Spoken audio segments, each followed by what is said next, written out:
Welcome, everybody. Welcome to the Lucky Stars podcast, the official podcast. I am very excited today. We have an OG legend. Talk about somebody who's been playing poker professionally longer than I've been alive. His name is David Kay. He's one of the first people I ever ran into on SWC Poker. And I'm very excited to hear and pick his brain a little bit and hear hopefully some of his stories and experiences of 40 plus, 30 plus, 40 years, long ass time. More than 40. How you doing, sir? I'm doing fine. Welcome to the show. Welcome. I moved to Las Vegas when I was 21 in 1977. That was the only place you could play poker in the country. And I climbed the ladder really fast. In 1978, or the end of 1978, they started a new game. They're playing stud 8 with a qualifier. They had done it before, and I picked that up faster than anybody else. And I won a lot of money. Should be rich a bunch of times over. I'm not. But I climbed the ladder and I've played high stakes on and off. And poker's been my only career. I'm 66 years old. I still play. Only career? Yes. Since the day I got out of college. That's incredible. I turned 21 on the 21st of June. On the 23rd of June, I was in Las Vegas. And it's odd because I'd never met anyone who played poker in Las Vegas before that. There was nothing on TV, but it was a little frightening because I go there and the first place I see, they had a thing called snatch games. First place I look, it says the rake is from 0 to 50%. And you know you get it. But that was something that was just being outlawed at that point. So I started out, I went there with about 2,500, I'd say, playing poker in college at Boston University. And I went there for the summer, and I came back with 36,000. 36,000 in the late 70s. That's like, God. That's 4 new Cadillacs. 4 new Cadillacs. Yeah. And then I went back and pretended to go to college for another semester, dropped out of college. I had 2 semesters left, and I moved to Las Vegas in the winter of 78. And stud 8 worked good for me. Pretty soon I was playing the big games at the Dunes, which was odd because in those days, poker was not a young man's game. The big games at the Dunes at that point were there was only 3 people under 30 who played them. Me. So you said the Dunes. Is that where you're playing, was the Dunes? Yeah. It was a hotel. It stood right where the Bellagio is now. Got it. And Chip Reese ran the card room. And at that point, there was only 3 people under 30 who played the big games regularly. It was a lot small. The poker world was a lot smaller. And the other 2 are dead. Chip Reese and Stu Unger. I was good friends with Stewie. Chip, I knew pretty well. Chip's made the best player I ever met. But anyway, let's fast forward a little something else. So now we come, and I've been playing high for a long time in every sense of the word. And I like it. Me too. Yeah, it's like the 80 or 81. I think the 81 World Series.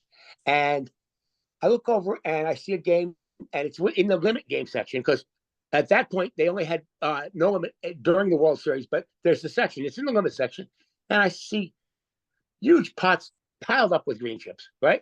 So I'm trying to figure out what it is. I think maybe it's like 150 and 300, and I go over, and first the sign says 50 and 100 limit, and then it says Omaha, which I'd never heard of. There'd never been an Omaha game in Las Vegas. But now here's the strangest thing. I go over, and it's 5 or 6 weight pot, which is Las Vegas. The game's supposed to be tight. And they turn the hands over, and it was Omaha High. And there's an argument. They're arguing about who won. No one could even read their hand.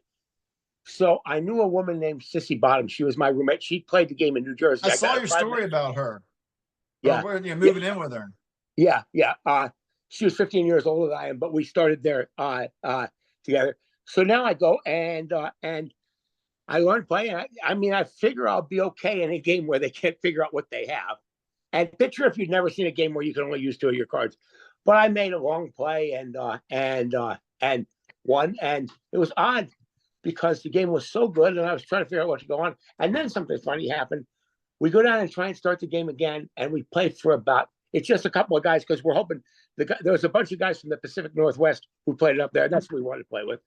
But now the Gaming Commission came in and said we couldn't play anymore because it wasn't a game that was licensed. And now I was very disappointed, but it's the Gaming Commission. You can't argue with that. And not 2 days later, Benny Binion came in, Jack Binion's father, and he said, y'all can play whatever you want. It's my casino. And so we played after that. And it was funny because Omaha, it looks like the games were so, imagine you're playing 50, 100 was a huge game back then.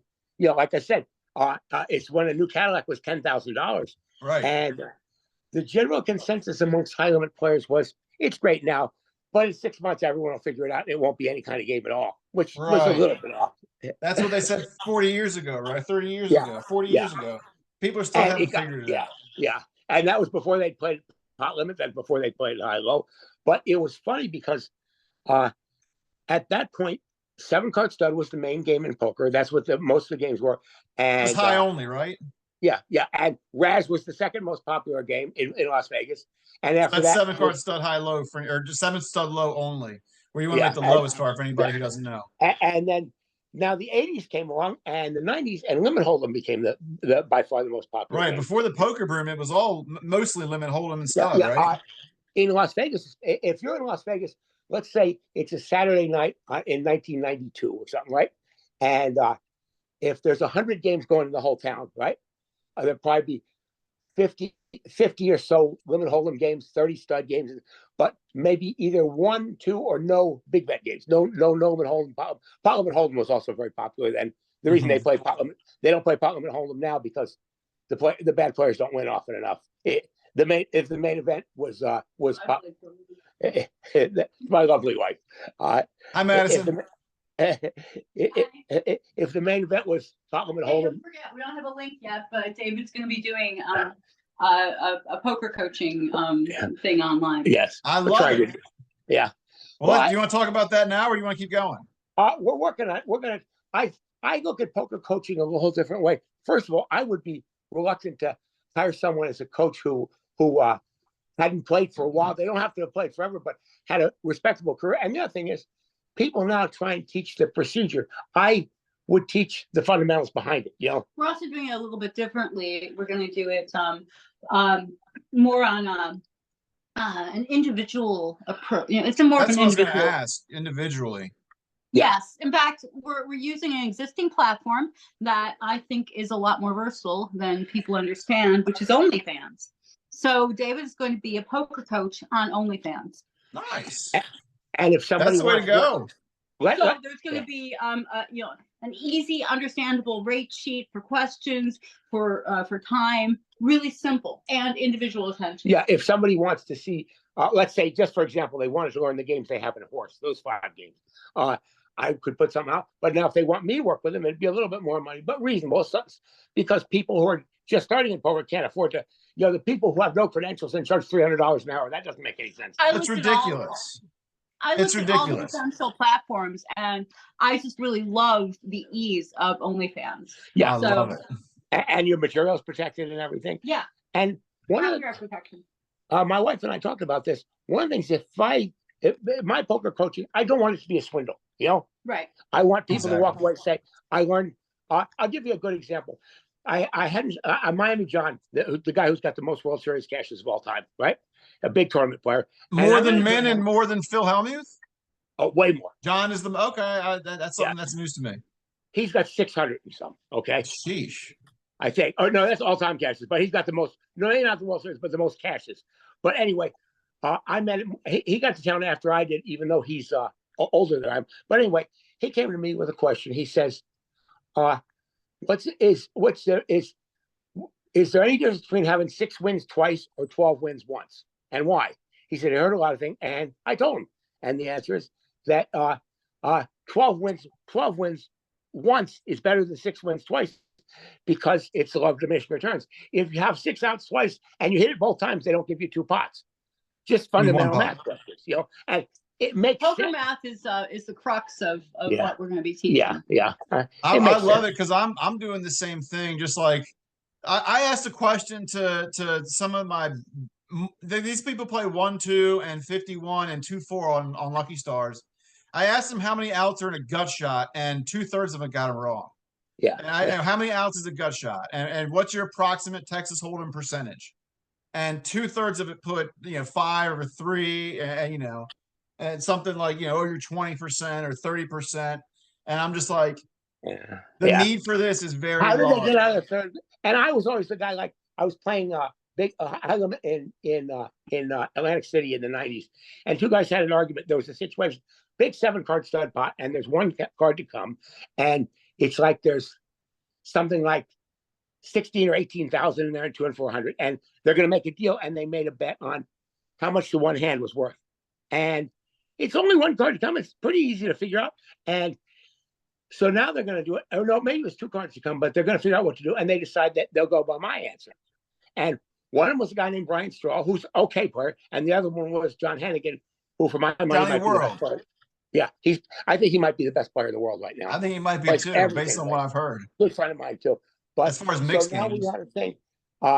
They said, what they did was they gave me the hands and they told me how much is in the pot, and I'm supposed to write down on a piece of paper how much I think this hand is worth, and how much equity. Yeah. My answer was 7,900, and John Hennigan's answer was 7,950, and the other guy's answer was 5,600. Right. So, but I was the one, and this is a funny story in the end. So anyway, John Hennigan won the $5,000 bet, and he's never wow, 5,000. Yeah, it's a 2 and 400 they're playing. So a couple of years later, I run into both of them in a bar. Right, they're in the bar in Tropicana, both pretty drunk, and John Hennigan's been clean for 10 years now. But the guy Brian Straw says, "You guys screwed me on that deal, right?" He said.